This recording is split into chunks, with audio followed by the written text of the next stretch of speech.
اعلی حضرت امام اہل سنت کشتہ عشق و محبت امام احمد رضا اپنی شہرائے آفاق کتاب ہدایت کے بخشش شریف،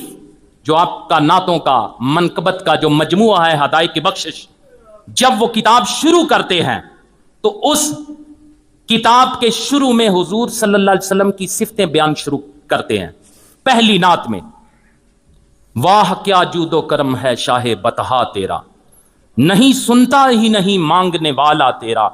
اور دھارے چلتے ہیں عطا کے وہ ہے قطرہ تیرا، تارے کھلتے ہیں سخا کے وہ ہے ذرہ تیرا، اور فرش والے تیری شوکت کا علو کیا جانے، خسروا عرش پہ اڑتا ہے پھریرا تیرا، اور میں تو مالک ہی کہوں گا کہ ہو مالک کے حبیب، یعنی محبوب و محب میں نہیں میرا تیرا، اور تیرے قدموں میں جو ہیں غیر کا منہ کیا دیکھیں، کون نظروں پہ